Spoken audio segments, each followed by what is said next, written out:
a profession begins to change.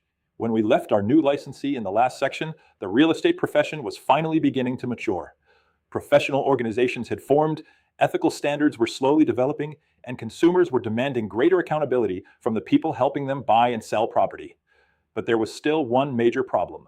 Consumers often had no idea who the real estate agent actually represented. Imagine purchasing your family's dream home. You've spent weeks touring properties with an agent who answers your questions, points out features, recommends neighborhoods, and helps prepare your offer. Naturally, you believe that agent is looking out for your best interests. Then, after closing, you discover that the agent legally represented the seller, not you. Believe it or not, that was the reality for much of the real estate industry during the 20th century. For decades, the real estate business operated under a system known as sub-agency. The listing broker represented the seller. Other agents who showed the property to buyers frequently became sub-agents of that same seller, even though the buyers often believed those agents were working exclusively for them. Most buyers never realized this distinction. They trusted the agent driving them from home to home, discussing financing options, negotiating offers, and answering questions. Yet legally, that agent's fiduciary duty was owed to the seller. There were no agency disclosure forms. Purchase contracts generally contained no explanation of agency relationships. Most consumers simply assumed representation existed because no one told them otherwise. Looking back through today's lens, it is easy to understand why this eventually became a concern for regulators and consumer advocates. The push for agency disclosure. During the 1980s, both regulators and the real estate industry began recognizing that consumers deserved to know exactly who represented whom during a transaction. In 1984, the Federal Trade Commission criticized the lack of meaningful agency disclosure in residential real estate transactions. Although the federal government never enacted a national agency disclosure law, many states, including Arizona, began modernizing their agency laws to better protect the public. Professional organizations also responded. The National Association of Realtors published guidance explaining agency relationships, while states adopted statutes and administrative rules requiring greater transparency between licensees and consumers. These changes forever altered how real estate professionals conducted business. Instead of assuming representation, consumers would now receive clear disclosures explaining whether they were being represented as clients, treated as customers, or involved in another legally recognized relationship. The birth of buyer representation. As agency laws evolved, another significant change occurred. Rather than automatically functioning as sub-agents of the seller, many licensees began representing buyers directly. Exclusive buyer representation agreements became increasingly common. For the first time, buyers could hire an agent whose fiduciary duty was owed entirely to them. This transformed the relationship between buyers and real estate professionals. Instead of merely helping locate property, buyers' agents became trusted advisors responsible for protecting confidential information, negotiating in the buyer's best interests, and providing professional guidance throughout the transaction. Today, buyer representation has become a normal part of Arizona real estate practice, although agency relationships must always be clearly disclosed and properly documented.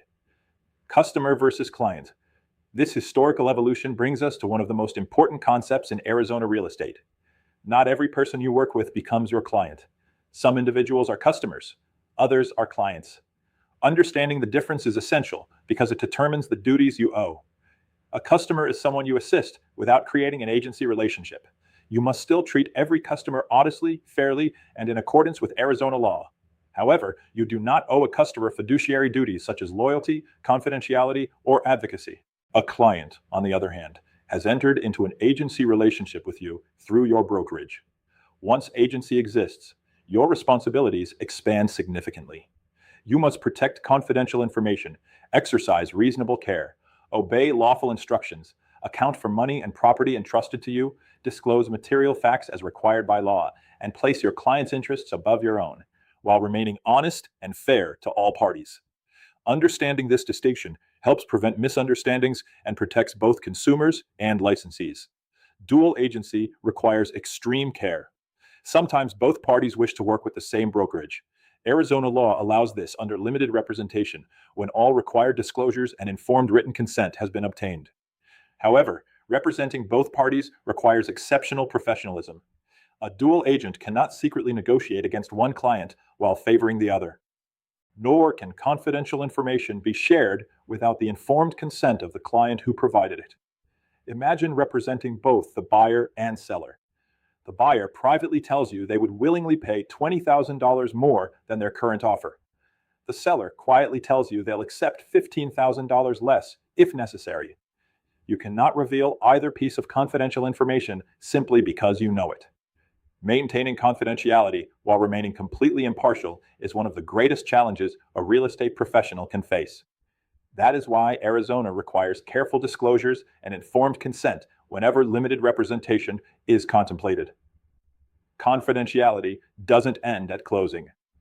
One misconception among newer licensees is believing confidentiality ends when a transaction closes. It does not. In Arizona, confidential information obtained during an agency relationship generally remains confidential even after the relationship has ended. Consider this example. A broker listed a home several years ago and learned the seller was experiencing significant financial and medical challenges. The property never sold and the listing expired. Years later, another brokerage listed the same property. The former listing broker now represented a buyer interested in purchasing it. Could the broker tell the buyer that the seller might accept a much lower price because of those confidential circumstances? No.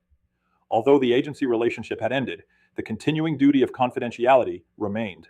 Unless the former client authorized disclosure, the broker could not use confidential information obtained during the previous agency relationship to benefit another client. Arizona courts have consistently recognized the importance of protecting confidential information even after agency ends. A licensee selling their own property. Another common situation involves licensees selling property they personally own. Suppose an Arizona salesperson lists their own residence with another brokerage. Is the listing brokerage required to place owner agent on the yard sign? No. The listing broker is advertising another person's property. However, the licensee who owns the property must still disclose their status as a licensed real estate professional to the other party as required under Arizona law. This disclosure promotes transparency and allows consumers to understand they are negotiating with someone possessing professional knowledge of the real estate industry. Why agency matters today? Agency law exists for one reason: to protect the public. Consumers deserve to know whether the person sitting across the table is their advocate, simply assisting them as a customer, or providing another form of representation authorized by Arizona law. The clearer those relationships become, the greater the trust consumers place in our profession. Understanding agency isn't simply about complying with statutes. It is about delivering the professional service that consumers expect and deserve every time they place their confidence in a real estate licensee. Broker tip: one of the easiest ways to avoid agency disputes is to explain representation early, before misunderstandings develop. Consumers appreciate knowing exactly what your role is, what duties you owe, and how you will represent their interests throughout the transaction.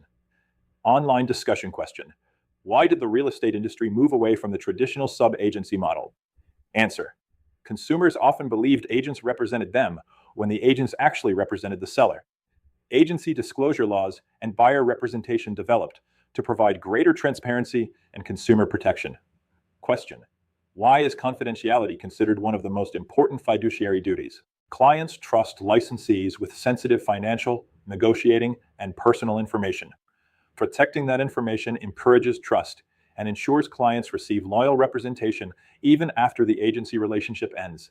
Question: why is it important for consumers to understand the difference between a customer and a client? Answer: the distinction determines the legal duties owed by the licensee.